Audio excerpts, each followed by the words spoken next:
Alrighty, folks, the three amigos now have been investing in real estate for over 50 years combined. We've been mentoring and trying to help people for over 20 or 30 years combined. I want to ask each of these gentlemen, what is something where we see people get stuck in the process? So we're going to start with Matt this time. Matt, what's the first thing you think about when you think about helping someone? Where do they get stuck? Making every issue a huge issue.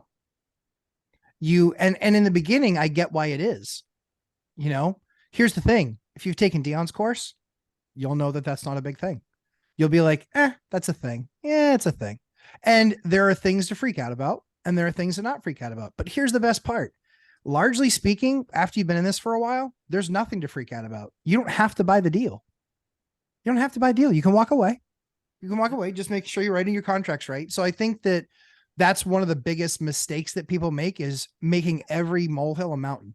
And if you skill up and you properly understand what you're doing, it'll give you the ability to better understand what the real issues are. Yeah. All right, Dion, what do you think is one area people get stuck at? I think that one of the biggest roadblocks that people get stuck on is trying to compare year 12 or 22 to year 1. Mm-hmm. They hear things like, I have 16 units that produce a little over 17,000 a month in cash flow. So that's an average of about $1,000 a unit. So they go and they make an offer on a property that has a 15% yield in whatever market they're in, but it only is going to cash flow $200 a month. So they think, why would I do this? If that guy's getting 1,000, right? They didn't start off at 1,000. No. And you're not going to get to the 1,000 without the ones that are going to get the smaller amount, especially if the yield is better than what I'm getting. It doesn't have to be a home run. You need to get in the game. The things you're going to learn from doing good deals in the beginning will make you ready to do the great deals that we talk about, because the three of us are at a point where we don't need more properties. We will acquire more. You don't just learn that skill set, set the ball down, and just never play again, right? The money keeps piling up. You want to put it to work. You have the skill set. We're trying to share that skill set with people, but don't think you have to find that unicorn deal to take action. Right. Look for all the red flags, and if you don't see them, look for all the positives, make sure it checks off everything. You've done the work, you've learned average, you're at least beating average. And we've talked for years about how the idea of learning average and beating it was to get a great deal. It's also, Matt has pointed out, to stop you from getting a bad deal. Yeah, I love that. Get in the game. Yeah. I think the first thing I'll go to, and we'll go around twice. The first one for me is just, again, sometimes it's, what is your unique superpower? Mine is the ability to focus on one thing. I get it. It's like wired into my DNA. But man, I see so much lack of focus. I'm going to do this. I'm going to do that. I'm going to do this. Then I'm going to go here. I'm going to go there. I'm going to do this. I'm like, my God, my brain is spinning out of control. What are you doing? So again, what I try to not beat them up, but I try to really accentuate buy box 20 minutes a day, every day. If nothing changed, great. Put your phone down, go do something else. Just come back tomorrow. It'll change. It's the lack of focus. Oh, it's like, you guys, to get a week of focus sometimes is a Herculean effort. And I'm talking 22 or 23 years of this. So again, I appreciate that it's my unique gift, which I appreciate and use well. But man, that is a big frustration for me. That's one thing people miss on. All right, Matt, what's your second one? Patience. Ooh, patience. Yes. You got to be patient. You got to be patient. You might be in one of those markets. Somebody actually said, well, yeah, but it's different for you. You're in a honey hole market. I go, honey hole my ass. It's like, give me a break. Honey hole market. I'm going to honey punch you. Like, what's stupid? Like, there's other buyers that buy in my market. Sure. And they don't do nearly as well as I do because I'm elite at what I do, but I didn't get there overnight. And I think people need to be patient, and they need to be patient with themselves. A lot of people that get into real estate investing, their biggest critics are themselves. Their biggest issues are themselves.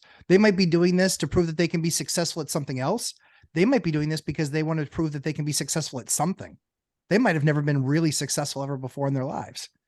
And so what you have to have is you have to have a level of patience and grace for yourself, because you can take the lesson and apply it. As you apply it, you will get better and better and better. If everybody could learn how, Babe Ruth hit a baseball, then everybody would be Babe Ruth. It's a matter of sure, there's natural given gifting and talents and abilities. Absolutely. Learn what those are for yourself, but be patient in learning what those are, understand what those are. And one of the biggest questions that Ashley and I get is, well, how do you get your spouse on board? You know how you get your spouse on board? Everybody likes doing stuff that they're really good at. That's why I have so many kids. But the thing is that everybody likes doing stuff that they're really good at. And so if you want to get really good at something, it's practice, but also it is, once you've learned what that skill is, learn and leverage that skill, because if you're really good at it, you'll never get tired of doing it. So you have to, if you are the one that's trying to convince husband, wife, spouse, whatever, to get on board, try to figure out what their superpower is. Try and figure out what they're really good at and plug them in that area. And then they will get on board faster than you could possibly imagine. Yeah, I like that. All right, Dan, what's your second and last one? So I'm going to cheat since we're only going around twice. The first one will be really short. Piggybacking on Matt, that patience in the first few years, you know, the first one I said was the deal it's not good enough. I'm going to pursue it. It doesn't happen fast enough. So why bother? There are people who don't start because they don't understand that it is going to take 5, 10, 15 years. When we hear stories of Christian and Cody, you know, Cody owning over 30 units before he could buy a beer. And we think, oh, it's if I can't do it that fast, why bother? The next 10 years are going to happen whether you invest or not. You should be investing that entire time. So that's my cheat one. But here's the thing that I think people get stopped by often. And I get this question so much that I think this is like, you know, a couple of videos worthy. The person says, I'd really like to get into real estate, but I'm not that handy.